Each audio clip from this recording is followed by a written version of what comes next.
Hello दोस्तों, इस video में नई शिक्षक भर्तियों को लेकर के डिटेल से डिस्कशन करने वाले हैं। स्पेशली दो टॉपिक पर आपके सवाल बने हुए हैं। एक तो डीपीसी वाली प्रोसेस भैया कब कंप्लीट होगी, 31 मार्च के लिए कह रहे हैं शिक्षा विभाग वाले कंप्लीट करने को, बट क्या सुप्रीम कोर्ट से क्लीन चिट मिल गई? नहीं ना। वो सुनवाई कब होगी, उसके बाद की प्रोसेस क्या रहेगी, उसके बारे में समझेंगे।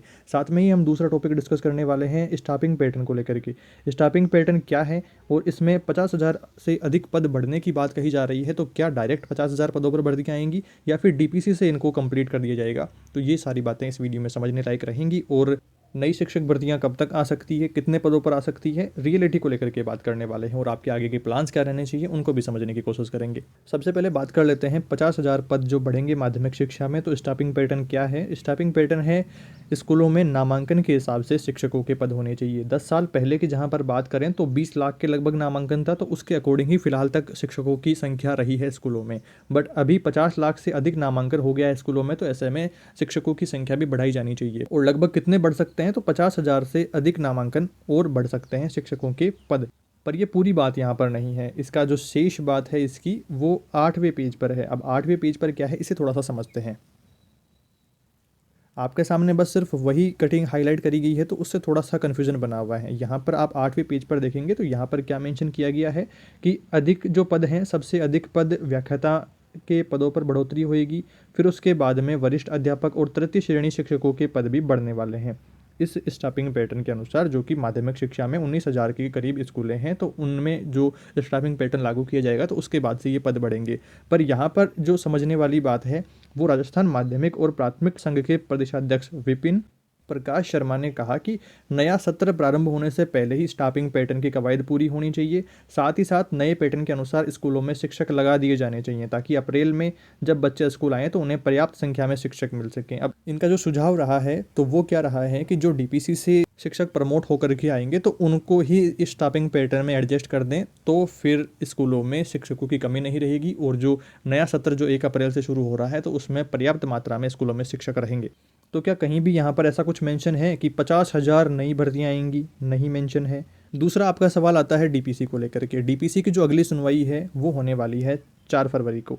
4 फरवरी को बहुत ज़्यादा चांसेस हैं कि इसका कंक्लूजन निकल करके आ जाए और इसको क्लीन चिट मिल जाए। बाकी सारे काम जो विभाग की ओर से सूचियां तैयार करने का, वो सारा काम अभी चल रहा है, तो वो जल्द कंप्लीट होने में है। तो ऐसे में इधर से क्लीन चिट मिलते ही वो भी जल्दी ही कंप्लीट कर दिया जाएगा और नया सत्र शुरू होने से पहले पहले ही मार्च में ही इसको कंप्लीट कर दिया जाएगा। बात करें नई भर्तियों को लेकर के कंक्लूजन कब निकलेगा, तो एक तो ये डीपीसी को क्लीन चिट मिल जाए, सुप्रीम कोर्ट से ये मामला निपटारा हो, तब डीपीसी वाली प्रोसेस स्टार्ट होगी। तो पिछले 5 साल से जो पेंडिंग डीपीसी है, तो वो 1 साल की डीपीसी होगी, फिर अगले साल की होगी, फिर उसके अगले साल की, और उस तरह से 25-26 सेशन तक के डीपीसी कंप्लीट होगी 5 साल की।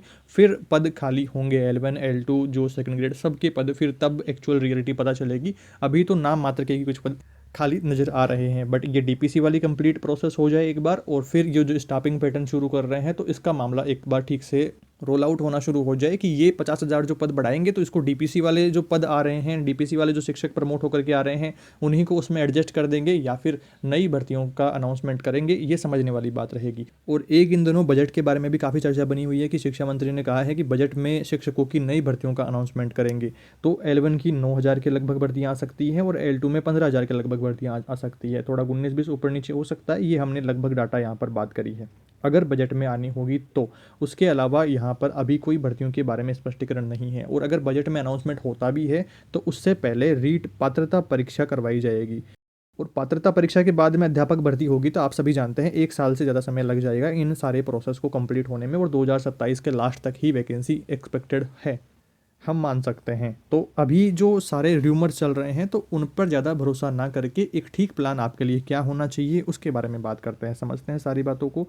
पहली बात तो आप सिर्फ टीचर वैकेंसी पर ही डिपेंड ना रहें, अपने लेवल की और अपने सिलेबस से मैच खाती जिनका सिलेबस आप कवर कर सकें, जैसे एलडीसी वाली वैकेंसी है या और भी ऐसी वैकेंसीज जिनका सिलेबस अपने सिलेबस से मैच करता हुआ हो लगभग। तो सीईटी की तैयारी भी आप लोग कर सकते हैं। तो सीईटी के अंडर आने वाली जो वैकेंसीज रहेंगी, आगामी पटवारी वीडियो जो वैकेंसीज हैं, तो उनकी तैयारी आप कर पाएंगे। तो सीईटी वाली वैकेंसीज कर लेना। तो इस तरह से 3-4 वैकेंसियों को टारगेट करके आप चलेंगे जिनका सिलेबस सिमिलर है, कुछ 1-2 सब्जेक्ट ऊपर नीचे हों तो चल जाता है कि उतना आप एडजस्ट कर सकते हैं। तो 2026 का पहला मेन काम ये है कि सिर्फ एक वैकेंसी पर डिपेंड ना रह करके सिमिलर 3-4 वैकेंसी को टारगेट करते हुए उनकी तैयारी करें। साथ में ही सीटेट वाली एग्जाम आ रही है, तो जिन्होंने सीटेट का फॉर्म भरा था तो उनकी 8 फरवरी को सीटेट लग जाएगी। फिर उसके बाद में आगामी जो भर्तियां रहेंगी सेंटर वाली, तो उनमें वो एलिजिबल हो जाएंगे, तो उधर की तैयारी आप लोग कर पाएंगे।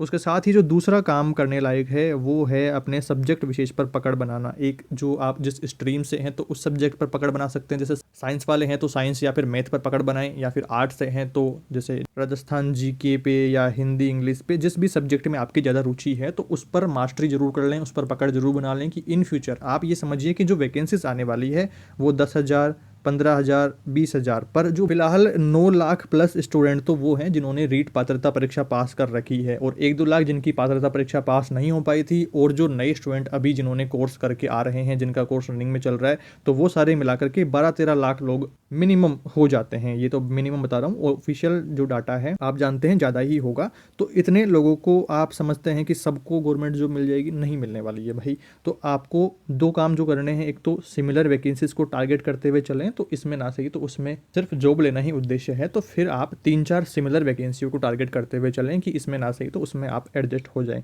उसके बाद दूसरा जो काम आता है अपने सब्जेक्ट विशेष पर मास्टरी करना, कि इन फ्यूचर जॉब ना लगे तो उसके लिए भी आप बैकअप में तैयार होवें, कि आपको प्राइवेट स्कूल में या फिर कोचिंग कोई ज्वाइन करनी हो तो वहाँ पर भी आप एक सब्जेक्ट के एक्सपर्ट रहेंगे, तभी आपको भाव दिए जाएंगे।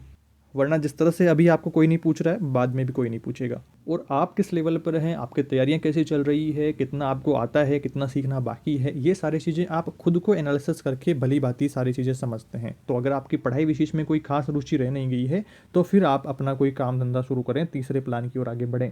साथ में पढ़ाई को कंटिन्यू रख सकते हैं, पर सिर्फ उस पर डिपेंडेंसी रह करके आप सिर्फ नॉर्मल पढ़ाई से अगर आप सेलेक्ट हो जाएंगे ऐसा सोचते हैं तो नहीं होने वाला है भाई। कंपटीशन एक ठीक लेवल पर आ गया है।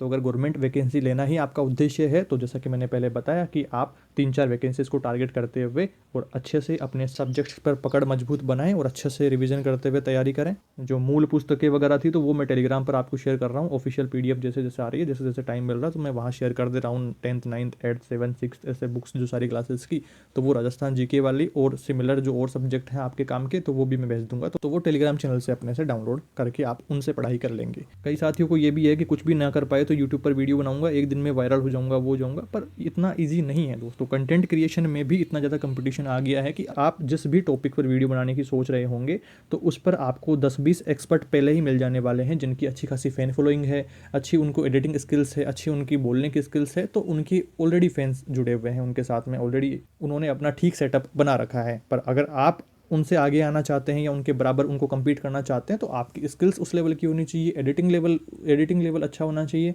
बोलने की समझाने की स्किल्स आपकी अच्छी होनी चाहिए। और उसके अलावा भी मेन बात आती है कि उस फील्ड में ऑडियंस कितनी है। मेरा चैनल ठीक से ग्रो हो रहा है तो इसका मतलब आप अच्छे प्रकार से भली भांति समझते हैं कि लगातार बहुत ज़्यादा मेहनत रही है और कंसिस्टेंसी रही है, कि आपके जो भी डाउट रहते हैं तो उनके ऊपर हम वीडियोज़ में डिस्कशन करते हैं, आपके कमेंट रिप्लाई देकर के डाउट को दूर करने की कोशिश रहती है, पर्सनल मैसेजेस के रिप्लाई दी जाते हैं, और जो भी आपके रिक्वायरमेंट्स रहती हैं उनको फुलफिल करने की कोशिश करी जाती है। तो थोड़ा सा ठीक से सर्वाइव चैनल अपना हो पा रहा है।